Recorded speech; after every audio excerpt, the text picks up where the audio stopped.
Entidades de Içara se reúnem para discutir soluções e segurança de pedestres da SC 445.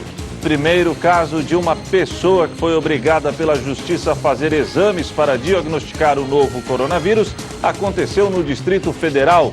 Na edição de hoje, uma atualização dos casos de coronavírus em Criciúma e também no Brasil. Brasileiro está viajando menos ao exterior. Coronavírus e alta do dólar são os responsáveis. Cresce o número de fraudes e adulteração de combustíveis no país. Avançam na Comissão de Constituição e Justiça projetos de lei que prevê exame toxicológico a quem ingressar em universidades públicas do estado, além do convênio entre hospitais filantrópicos e governo catarinense. Avançam obras na Avenida Centenário. Via ficará em uma pista. Governo de Cocal do Sul firma convênio com a Caixa Econômica Federal. Mais de 3,5 milhões de reais serão investidos no município. E ainda, tudo sobre o Tigre. Domingo, o Carvoeiro vai ao norte do estado encarar o Joinville pelo Campeonato Catarinense. As notícias de Criciúma e do sul de Santa Catarina você confere a partir de agora. No ar pela TV Primavera, Informe Região.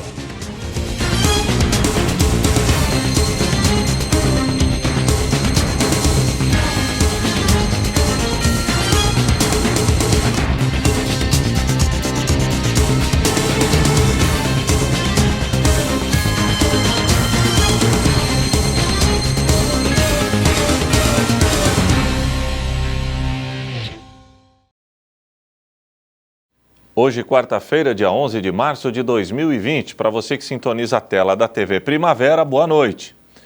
Entidades de Içara irão se reunir na próxima semana para discutir a travessia de pedestres na SC 445. São 3 pontos que estão despertando preocupação. Um dos trechos que gera mais preocupação aos pedestres na SC 445 em Içara é o que passa em frente à empresa Librelato. No local, os próprios funcionários têm dificuldade de atravessar a rua, além de moradores que precisam transitar por ali. Essa faixa de pedestres, na maioria das vezes, não é respeitada, tanto que muitos acidentes já foram registrados nesse local. O que a gente vem escutando das pessoas e discutindo já há algum tempo, isso não é de agora, isso vem desde antes da revitalização da SC 445, é justamente a mobilidade urbana da SC 445. A preocupação deve ser levada até uma reunião proposta pelo vereador Alex Michels, que será realizada na próxima semana. Empreendimentos como o Combo Atacadista e o Carrefour, que vão ser inaugurados nesse ano, também geram preocupação em relação aos pedestres e ao aumento no fluxo de veículos na SC. Esses pontos também são pauta da reunião. A rodovia, mesmo com a Via Rápida, ela teve no seu início, quando a Via Rápida foi startada, ela até diminuiu um pouco o fluxo. Só que Içara vem crescendo, mais de 15% ao ano nos últimos 4 anos, e a tendência é continuar crescendo. Tanto pela sua geografia, tanto pelo seu espaço físico que ela tem, com o BR-101, tanto pelo serviço público que vem sendo prestado. O investimento em infraestrutura traz esse retorno. E aí nós chegamos num ponto que agora nós temos que discutir já a questão da Librelato, mas já esses pontos que virão, nós temos que pensar já nos próximos meses, nos próximos anos. A mobilização para discutir melhorias nesses pontos começa em uma reunião que será realizada na próxima quarta-feira. A ideia é levantar sugestões técnicas para solucionar os gargalos. A reunião, a audiência que a gente fará na Câmara com as pessoas, e a gente já está recebendo muitas ideias de engenheiros, de arquitetos via redes sociais, mas também no dia teremos mais sugestões das pessoas. Nós convidamos o DEINFRA, o corpo técnico da Prefeitura de Içara, e as pessoas que também moram aqui na região. A situação dos pedestres e também dos veículos deve entrar em pauta.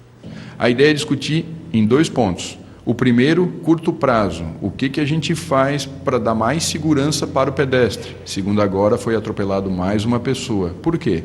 Na frente da Librelato tem uma faixa elevada, mas que não diminui tanto a velocidade. E, infelizmente, o motorista do carro acha que está sempre com pressa. Está sempre precisando andar mais rápido. E, às vezes, passa ali e, quando percebe que dá, acelera um pouco mais. Só que a faixa de pedestre, por si, já teria que parar. Então nós vamos ter que criar ali alguns mecanismos para proteger o pedestre de curto prazo e pensar o que dá para fazer de médio e longo prazo para resolver o problema da mobilidade. Depois das sugestões apresentadas, serão necessários recursos para viabilizar as intervenções. Por isso, o governo do estado e deputados do Sul também devem participar da discussão. Nesse primeiro momento foi convidado o DEINFRA justamente para eles também discutir soluções técnicas. Num segundo momento, já confirmado com a bancada do Sul, através do presidente da Assembleia, Júlio Garcia, será a conversa com eles apresentando algumas demandas técnicas junto com o que pode ser feito para ser levado ao Estado, afinal a rodovia C é uma rodovia estadual. O vereador lembra que o assunto tem que ser resolvido com uma certa urgência. Nós já estamos imaginando como será o próximo verão. Então, a urgência seria de algumas obras vitais começarem ainda nesse primeiro semestre. Então, é algo que, claro, demanda um certo esforço de toda a classe, seja política, seja de setores como os empresários, seja as associações, as entidades de classe. Por quê? Porque no passado a gente já não venceu essa burocracia. Quando estávamos fazendo a reforma da SC, já tinha sido colocada a questão da librelato. A própria empresa se colocava à disposição em fazer e descontar imposto. Mas a burocracia foi tanta que não conseguiram vencer, que foi feito somente a revitalização da SC. E o primeiro caso de uma pessoa que foi obrigada pela Justiça a fazer exames para diagnosticar o novo coronavírus aconteceu no Distrito Federal. É um homem que é marido de uma das pacientes que estão em internamento hospitalar. A expectativa era que o resultado do exame ficasse pronto ontem, mas não foi divulgado. A ordem foi do Tribunal de Justiça do Distrito Federal, que acatou um pedido da Procuradoria-Geral do DF na manhã dessa terça-feira. O homem é marido da mulher que está internada num hospital público aqui do Distrito Federal desde o último fim de semana. Ela é o único caso confirmado de Covid-19 na capital do país. Ele foi obrigado a fazer o exame para detectar se está ou não com Covid-19. Na noite de segunda-feira, o governo entrou na justiça alegando que este homem apresentava sintomas do novo coronavírus, circulava livremente pelo hospital, mas não queria fazer o exame. A justiça entendeu que a atitude dele era um risco à saúde pública. Além de obrigá-lo a fazer o exame, a justiça determinou que ele aguarde o resultado em casa. Se descumprir, terá que pagar uma multa que pode chegar a R$20 mil. Durante a coletiva de imprensa, o secretário executivo do Ministério da Saúde, João Gabardo, disse que essa foi uma decisão correta, pois é de interesse público saber se ele está ou não infectado com o novo coronavírus. A paciente confirmada com a doença continua na UTI do Agarram, um hospital público aqui de Brasília, e a situação dela é grave. O último boletim médico informou que o quadro da paciente é instável e que ela respira com a ajuda de aparelhos. Autoridades continuam monitorando os casos suspeitos em todo o país. Confira agora uma atualização dos números em Criciúma e também no restante do Brasil. A Organização Mundial da Saúde declarou nesta quarta-feira a pandemia de Covid-19, doença causada pelo novo coronavírus. Segundo o órgão, o número de pacientes infectados, de mortes e de países atingidos deve aumentar. Apesar disso, os diretores ressaltam que a declaração não muda as orientações e os governos devem manter o foco na contenção da circulação do vírus. Na prática, o termo pandemia se refere ao momento em que uma doença se espalhou por diversos continentes com transmissão sustentada entre as pessoas. De acordo com o mais recente balanço divulgado pela organização, há mais de 118 mil casos em 114 países e 4.291 pessoas morreram. No Brasil, até essa quarta-feira, haviam sido confirmados 36 casos e mais de 800 suspeitas sendo investigadas. Em Santa Catarina, até essa terça-feira, eram 42 casos suspeitos. Já em Criciúma, a Secretaria de Saúde do município monitora 5 casos. Segundo o secretário de Saúde, Acélio Casagrande, alguns desses casos já receberam resultado negativo em um primeiro exame e todos os casos aguardam o resultado da contraprova. O exame é feito em São Paulo e ainda não há previsão de uma resposta. O brasileiro está viajando menos ao exterior desde o começo do ano passado e a situação só piora. Além do medo do coronavírus, o dólar, que bate um recorde atrás do outro, está pesando no orçamento. O Edson e a Clarice já estão com quase tudo pronto para a viagem de férias. Eles vão para a Espanha. Há vários meses compraram a passagem de avião e reservaram hotel. Tudo parecia perfeito, até que o dólar subiu bastante bem na véspera do embarque. Nós vamos ter que ficar muito esperto com o cartão de crédito, né?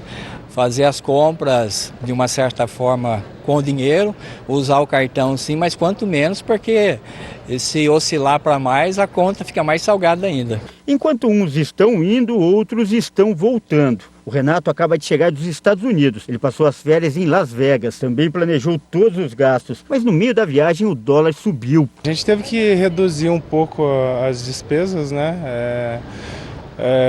Em aproximadamente entre 20% e 30% a menos do que tinha sido planejado. As seguidas altas do dólar estão atrapalhando as férias de muitos brasileiros. A cotação da moeda norte-americana vem batendo seguidos recordes. No início da semana, por exemplo, o valor do dólar comercial chegou perto dos R$ 4,80 e o turismo foi vendido em alguns locais por até R$ 5,00. Números que estão impactando diretamente o setor de turismo. De acordo com a ANAC, a Agência Nacional de Aviação Civil, os brasileiros estão viajando menos para o exterior. Em 2019, as empresas aéreas do país transportaram mais de 9 milhões de passageiros para o exterior. O número representa uma queda de 2,6% em relação a 2018. E com os preços elevados, os passageiros têm optado cada vez mais por viajar dentro do Brasil. Essa tendência começou há 2 anos e se consolida agora com a alta do dólar. A estimativa é que 60% das viagens sejam para destinos nacionais, contra 40% de internacionais. Mas para aquelas pessoas que fazem questão de ir para o exterior, a alternativa tem sido locais mais próximos e mais baratos, como por exemplo, Buenos Aires. As viagens para a capital argentina aumentaram 20%. Você tem muitas ofertas de companhias aéreas que hoje oferecem valores que podem chegar a 50% de desconto, então isso compensa de certa maneira o dólar mais alto. E também tem muitas ofertas de hoteleiros, né? Onde você paga 2 noites e fica 4, onde você tem algumas gratuidades. Foi o que fez esse casal de Belo Horizonte. Os dois resolveram aproveitar o fim de semana em São Paulo e é a primeira vez que eles visitam a capital paulista. A gente tem que valorizar as coisas que a gente tem aqui. Pra gente que é de Minas Gerais, nunca, né, viemos fazer esse tipo de turismo aqui em São Paulo, vale muito a pena, porque a arquitetura daqui, em específico pra gente, é uma coisa muito rica. São várias lições que a gente pode aprender visitando esses lugares e conhecendo pessoalmente mesmo. Agora, diz que a mulher sempre é mais controlada, né? Então uma viagem dessa, dá para se divertir e gastar e ficar confortável também financeiramente?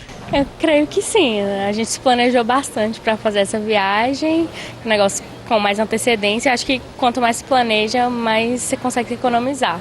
Esse economista afirma que essa alta do dólar ainda deve continuar por mais alguns meses e acredita que a época não é ideal para viagens ao exterior.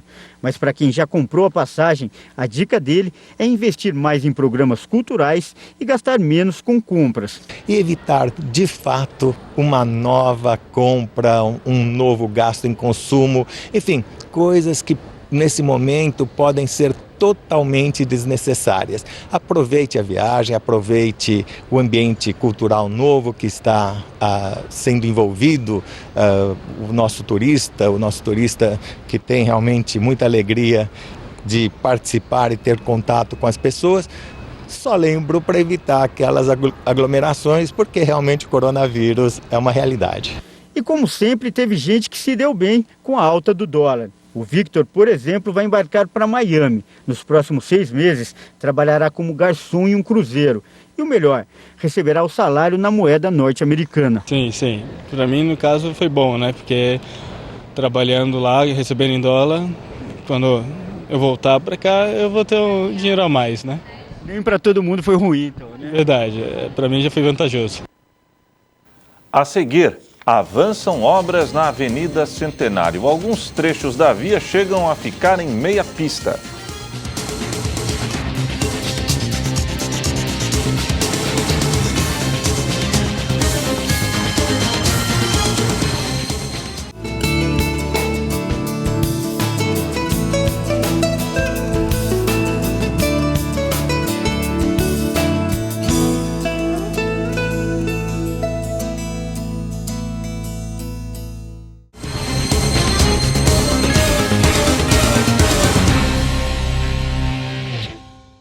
As fraudes nos postos de combustíveis em diversas regiões do país estão ficando cada vez mais sofisticadas.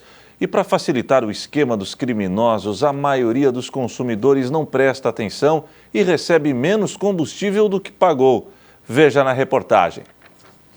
Enquanto o carro está sendo abastecido, a bomba vai marcando o valor e a quantidade de litros de combustível. É rápido e nessa hora a maioria dos motoristas não presta atenção. Você costuma prestar atenção quando está abastecendo assim ou só no final da conta? Só no final.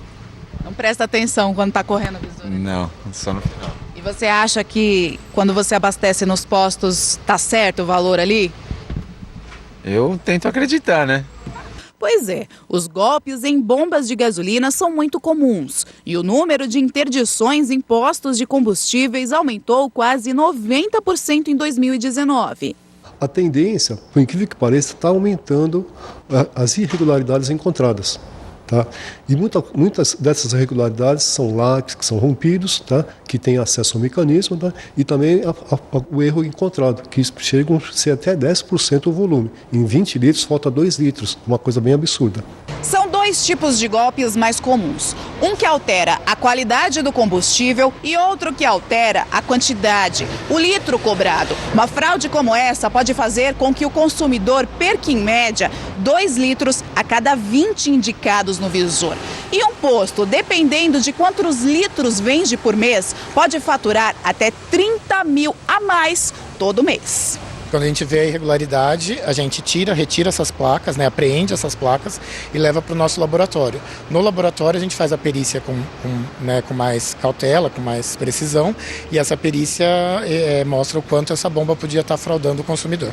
Só em janeiro deste ano, o Instituto de Pesos e Medidas do Estado de São Paulo fiscalizou mais de 7 mil bombas e reprovou quase 500 postos por causa de irregularidades. Todo dia nós saímos para fazer a verificação. Nós vamos até os postos, levamos as nossas medidas e fazemos a verificação dessas bombas medidoras. Os fiscais olham todos os detalhes das bombas. Por fora, por dentro, nada passa despercebido. O trabalho é complexo porque as fraudes estão cada vez mais sofisticadas. Nessas placas eletrônicas que foram apreendidas pelo IPEM, todas têm microchips que adulteram o sistema. Esse tipo de placas que tem chips, né? E com isso ele faz a adulteração na parte volumétrica da bomba medidora. Cada placa tem um chip diferente e pode ser programado de diversas formas para lesar o consumidor, podendo ser 5%, 10%, 20%. Existem várias formas de burlar a fiscalização. Neste exemplo, que a bomba está com fraude, é possível ver um desvio de 10% por litro. Mas com uma câmera e artifícios como controle remoto, telefone e até uma gaveta, podem desativar o sistema. Muitas vezes o frentista nem sabe que ele tá fazendo a desativação da fraude, né? E também muitas vezes ele vai ligar para o gerente ou para o dono do posto e também só de tirar o gancho também é desativada a fraude. Então tem N tipos de modelos de como desativar a fraude. Para evitar o prejuízo, o consumidor precisa estar sempre atento. Ficar de olho no visor da bomba, se o combustível está durando o quanto deveria e desconfiar do preço muito abaixo do mercado, porque o barato pode sair caro. O recomendado é abastecer o carro em um posto de confiança. E no caso de alguma suspeita, o consumidor pode e deve denunciar. Pode ligar aqui no IPEM, fazer sua denúncia, tá? E vai ser constatado se está procedente ou não.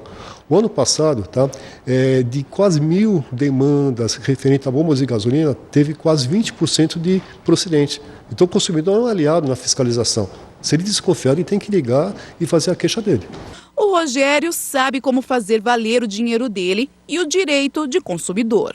Você, quando vai abastecer, você fica ligado na bomba para saber o valor, quanto está sendo abastecido? Sim, sempre faço isso. Esse é um posto recorrente, mas sempre faço isso. Por quê?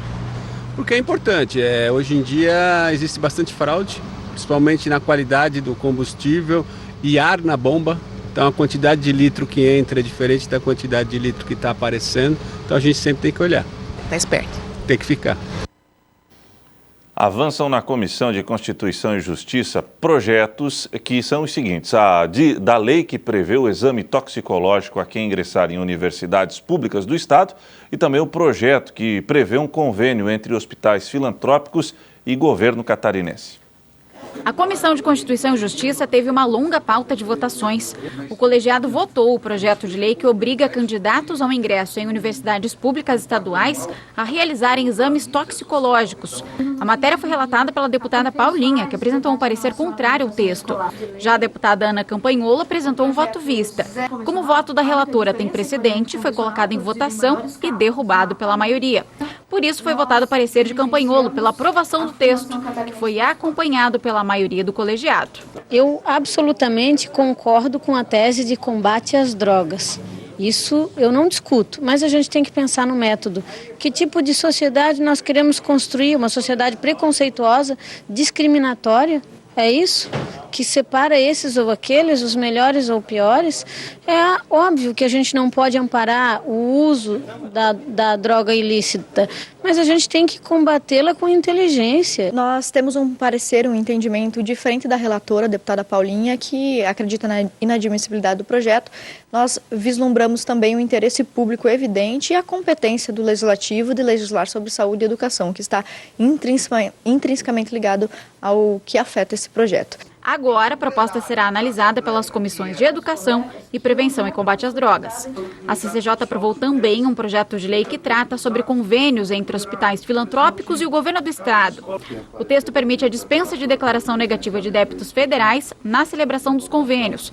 Apesar de opiniões divergentes sobre a proposta, ela foi aprovada. Na reunião, o colegiado também aprovou a admissibilidade da proposta de emenda à Constituição que cria a Polícia Penal. A PEC faz adequações à Constituição Federal e define competências, como atividades de execução penal, administrativa e judicial, preservação da ordem dentro e fora dos estabelecimentos penais, entre outras atribuições. O autor da PEC, deputado Maurício Kudilar, que falou sobre a proposta, que ainda será analisada nas comissões de Finanças e Tributação e Segurança Pública. Ela já foi, a Polícia Penal aprovada a nível nacional, a Constituição Federal já foi alterada. E nós temos que adaptar, tanto na parte legal quanto operacional, as atribuições, as responsabilidades da Polícia Penal. O colegiado também aprovou o projeto que determina que as escolas se certifiquem sobre a presença de alunos celíacos, diabéticos, com hipoglicemia e intolerantes à lactose, a fim de providenciar o fornecimento da alimentação adequada. E, por fim, outro projeto aprovado obriga as concessionárias de energia elétrica a disponibilizarem de forma impressa a foto do equipamento de aferição do momento da leitura do consumo. Avançam as obras na Avenida Centenário. Em alguns trechos, a via ficará em uma pista. Acompanhe. Nessa quarta-feira, a obra da Avenida Centenário ganhou um novo cenário. A via, no sentido Próspera Centro, nas proximidades do Giasse, ficou em apenas uma pista durante a manhã. Segundo o coordenador de trânsito, Ricardo Fagundes, houve um acordo entre a Diretoria de Trânsito e Transportes e a empresa responsável pela obra de fazer o trancamento de uma pista só a partir das 8h30 da manhã, para minimizar os efeitos negativos no trânsito. Durante a tarde, os trabalhos foram realizados nas proximidades da rodoviária. No local, o trânsito também ficou em uma pista. A interrupção foi necessária para que a empresa realize um trabalho na pista de ônibus, mas pela movimentação de máquinas que deve ser intensa, será utilizada também uma das pistas da Centenário. Assim, os ônibus e carros terão um gargalo de apenas uma pista nesse trecho. Outra obra na cidade que deve ser finalizada até essa quinta-feira é a da rua Felipe Schmidt. A Casan deve concluir os trabalhos fazendo as ligações finais com a rede de esgoto e a limpeza da via. A seguir, Tigre se prepara para encarar o Joinville pelo campeonato estadual. Confronto valerá pela última rodada da primeira fase da competição.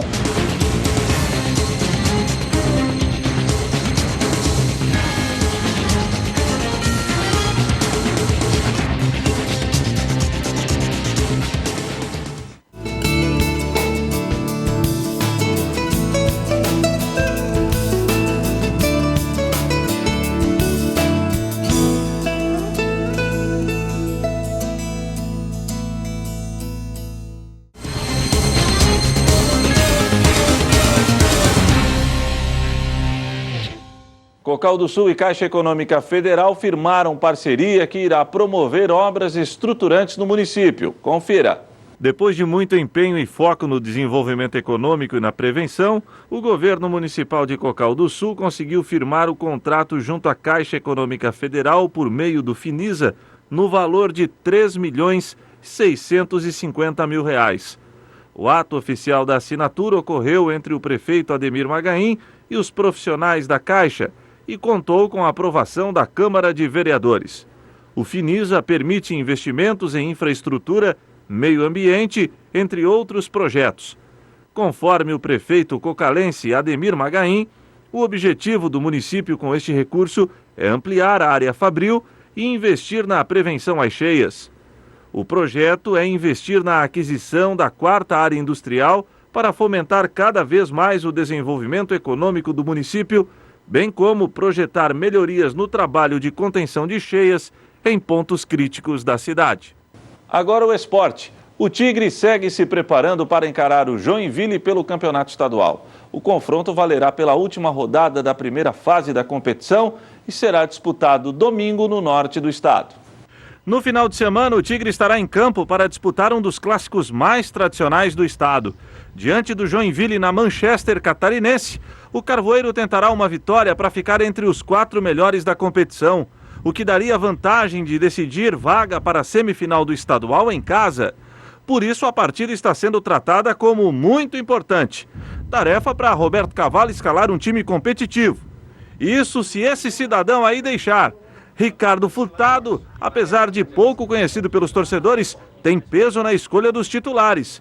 É dele o aval clínico para saber quem tem condições de atuar.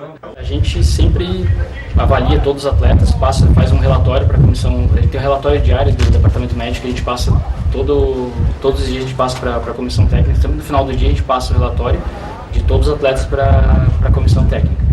Aí em conjunto a gente faz toda a avaliação em conjunto com a preparação física, a fisiologia, são todos os setores interligados praticamente, e sempre tem uma conversa para definir. Mas não que eu possa influenciar em decidir se vai jogar ou não, daí não cabe a mim, mas a gente faz todo um relatório e decide em conjunto qual a melhor opção. Um modesto doutor, até porque ninguém mais do que ele sabe qual atleta vai dar conta do recado, ainda mais em um campeonato onde a saúde dos jogadores faz toda a diferença. Se tiver alguém a meio pau, será poupado para a fase decisiva da competição. Isso vai ser conversado melhor ao longo da semana com a comissão técnica, a gente vai avaliar os desgastes, ver os possíveis desgastes, ver o que a gente vai avaliar para o jogo. Mas vai ser conversado com todos a comissão técnica para poder definir essa questão. E tem gente de peso que preocupa. O goleiro Paulo Genesini é um dos que estava aos cuidados do departamento médico Carvoeiro. Mas, segundo o doutor Ricardo, o camisa 1 já está muito legal. O Paulo Genesini ele teve aquele trauma no jogo, no ombro esquerdo. Ele fez um tratamento ali de 3, 4 dias e já voltou a treinar, está treinando normalmente, não está mais relatando dores e já está apto a poder jogar o próximo jogo. Precisando que o time marque gols, Roberto Cavalo e a torcida estão ansiosos para o retorno de Andrew. O atacante formado na base do Tigre já está há algumas semanas fora em virtude de uma fratura em um dos dedos dos pés. Então o Andrew teve a fratura, né? A fratura no dedo do pé esquerdo, primeiro dedo do pé esquerdo. Já está a fratura consolidada, ele já entrou na transição, está fazendo toda a transição agora com o Ramon. E vai fazer transição durante toda essa semana, vai treinar inclusive no domingo, né? Sábado e domingo também vai estar treinando. E na terça e segunda-feira vai ter a folga e na terça-feira ele volta com o grupo já. E o Informe Região desta quarta-feira fica por aqui. Voltarei amanhã, se Deus assim permitir. Boa noite.